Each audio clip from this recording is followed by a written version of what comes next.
Hey YouTube, PlayStation 1. This is an eBay purchase, the second one. The first one worked, I just need to recap it. I'm going to do a video on the recapping and I will show you that one.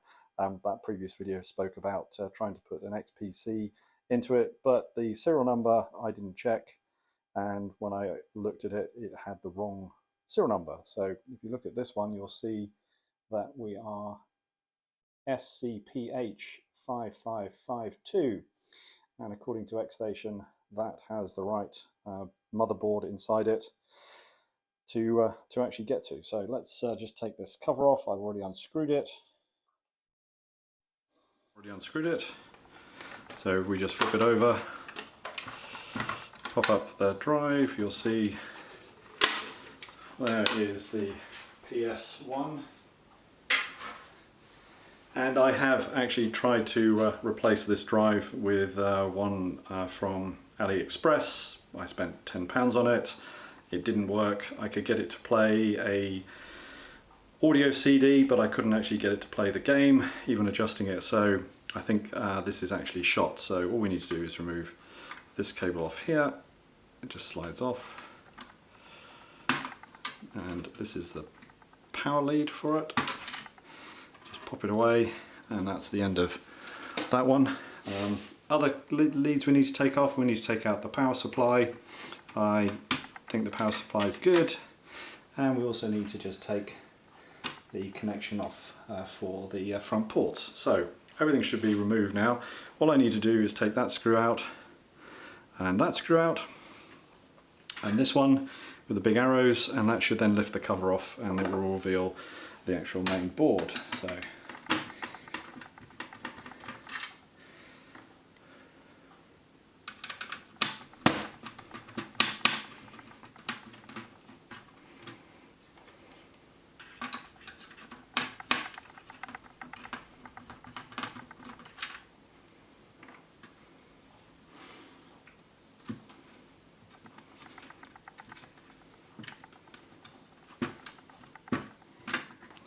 here we go.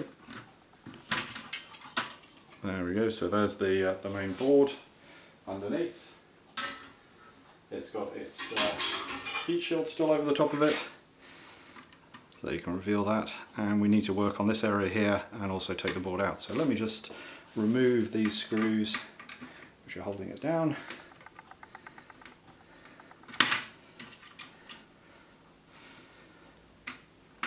Not many of these on here.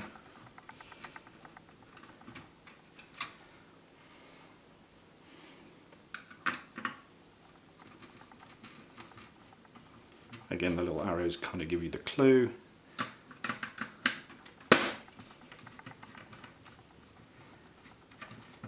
So it may need the caps replacing on this one as well. There's the main board. So you can see there's the main board. Obviously someone's gone in here and done some work. That tells obviously that it's got a drive on there, and we'll be working under this area under here, I believe. I have to make sure that's the case, but I think this is the right one. This should be the PU18. There you go, PU18, just under the cover here. So that should have the right chip that I'm looking at. It's either this one or this one. I need to check which one it is. I've got a user manual to help me, or a guide to actually dismantle that. You need to take one of the main chips and remove a number of the legs on it. If you look at the chip itself, you'll see that it's the CKD2545Q, and we'll be lifting pins 45, 46, 47, 56, 74, 77, 78 and 80, and on the board it's IC701. So those are the ones you lift. And then there is a circuit board that is used also as part of the update, and the circuit board that needs to be added is supplied. That's the main board on the top, which does the actual SD card reading, and here we have the main parts here. So there's your Xstation cable standoffs, and this board is not actually used by this project because this is for a different PlayStation motherboard, so it's just these standoffs and this particular board that's actually used. So what we then do is we then have to go through and do those modifications. So there's the board, as you can see it's Xstation. There are various little points that need to be soldered around on it, and these are through hole, so dabber solder should adhere them down to the surface, and then we can, and you can see there it says 550X, which is what that one's designed for. I'm presuming this one will probably say this is designed for the 1000, so 100X. So again, slightly different as far as that's concerned. So let's take a look at this and have a look at the right IC that we'll be looking at. Let's put this to one side. I'll need to heat up my workstation and work on it. So yeah, so it's this IC here, which is the IC701, and we have to very carefully lift up some of those legs. So I'm going to need to look at this with great care to make sure that it actually is something that I can do in situ. So just zoomed in a little bit there for you. Right, so now I'm going to get my solder station up. Switch it on. Right, so I've decided that actually what I'll do is I'll try and fit the circuit board on before I actually attempt to work on the ICs that I showed on the other picture. So what we've got to do now is remove some of the PCB cover. So most PCBs have a protective layer over the copper so they don't oxidize, and what I'm trying to do now is actually take some of that protecting layer off the via on this location of the board, which is then going to be soldered to the little PCB. So here I'm using a little bit of wet and dry, and you can see I'm rubbing away at the via itself, and it's quite difficult to see. So what I'm trying to expose here is a little bit of the copper. Don't want to take off too much of the actual copper itself or the surrounding area, so just trying to clear it, trying to focus in the microscope so that I can have a better look at it, and I'll be wiping it in a few minutes with some isopropyl alcohol to see if I've actually exposed enough of the copper to actually make the solders actually adhere to it. And you can see the little PCB on the screen. There are 3 points on that edge of the PCB that need to be connected to the board, and the furthest one to the right is where the that via would actually get connected to. So now what you can see, I've actually put a blob of solder paste down onto the actually it's flux, it's not solder paste, beg your pardon, and I've got the tip up to probably 300 degrees, and this is actually some leaded solder that I have had for years, and just trying to adhere some on here so the solder will then take. So as you can see, some of it's already started to adhere to the copper track, and then I'll offer up the board again just to see how that looks in a minute or two. While looking at it, the actual board itself, there you go, you can see I'm using a pick just to see if it's adhered and it doesn't just fall off. So I think we've got a strong solder joint on there. Now you can see another area, there are 3 little vias there, and I'm going for the right hand one, and again just trying to take the solder, the mask off the PCB so that I can get down to the copper again. I'm very hesitant to push too hard to actually get out too much of the solder, So I keep checking, sanding, checking, sanding, checking, just to make sure that I'm actually getting the area that I want, and I'm getting a good amount of copper to actually adhere the solder to. And you can do this a couple of times. So as you can see, I'm checking it, clearing it away, looking at it again. Do really recommend one of these microscopes that you can get hold of, especially if you're working at this sort of level of circuitry. It's can be done by eye, but it's a lot harder, and you don't get a good amount of lighting on it. So this is a great way to actually get a good amount of lighting, and also get it so that it gets cleared up when you're trying to put the solder down. So again, putting some more flux down onto the board, and then I'll again offer up some solder onto it just to see whether or not there's a good amount of solder that it would actually adhere to.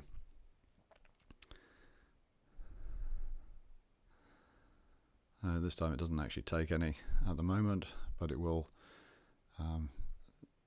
absorb some in a few seconds as the board gets warm enough. There you go, so now it's taken some.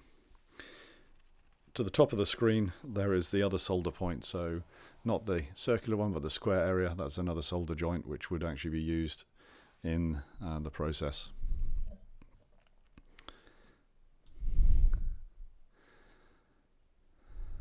So I'm now just actually adding some solder onto the very bottom part of the board, so you can see the sort of triangular piece above, and I'll offer that up to get an approximate location, and I'll start moving the board around just to make sure that I have things lined up.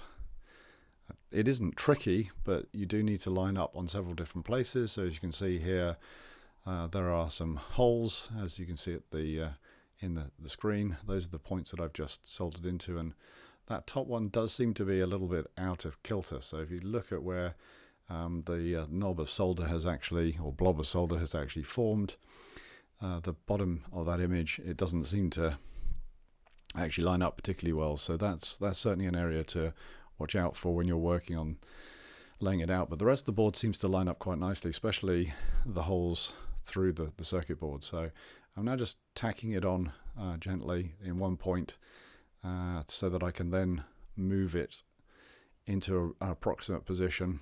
Suggest just tacking on a couple of points, checking it to make sure that you've actually got some good adhesion with the solder, and that everything still lines up in other areas of the board. So you can see I'm going back in, checking things. Not particularly comfortable with that point there, but I'm going to retouch it. I haven't added any more solder to the tip. I'm just using what I actually adhered earlier on, and I'm just checking to see whether or not I've got good contact. And then I'm walking around the board again, just looking at the various areas, a couple of other solder joint points, and you can see that actually the one through that hole there isn't very well lined up. So I'm adjusting it again, putting it down. There you go, that looks a lot better. So now you can see where that has adhered, that location is, and I will then check all the other locations around the board, make sure that things look roughly okay, and if I'm not happy, then I'll just desolder and resolder again. So I think that doesn't look so good. I'm going to resolder that down. Those line up well at the moment, so I think I go for a spot on this point, just heating up the solder that I'd actually put down there originally, and that's good enough to tack it in place and hold it into that point. And I then again move around the board and start touching up the points. It's always a good idea to put a bit of pressure onto the board as well, just so that they adhere. As you can see, it's trying to lift. I think that's held now. I may go back to it later, but it's enough as a tack point just to make sure that it's actually held in place, and go again round checking on the other points on the board. As you can see, the one at the top there is going to need a little bit more solder on it, and I make a bit of a blob of solder. Don't know if that's actually a good joint, but it actually does work, so not so unhappy about that. And then I again tack in onto the corner below it.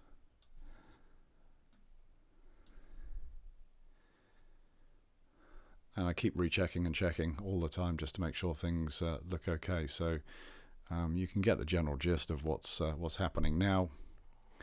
Literally moving around the points, and now we'll be starting to tack up the individual locations where I can see the solder pads need to be soldered down onto. And a little more of the flux being added. I think what I'll do is I'll speed this next section up as you get the general gist with how things are looking at the moment.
So for this next section, what I'm actually looking at doing is lifting up the legs of the IC, and I'm using essentially a dental pick and the tip of the actual soldering iron to heat those individual pads. So you might have just seen me there just touch those pads, and then I can just lever up each of those individual legs.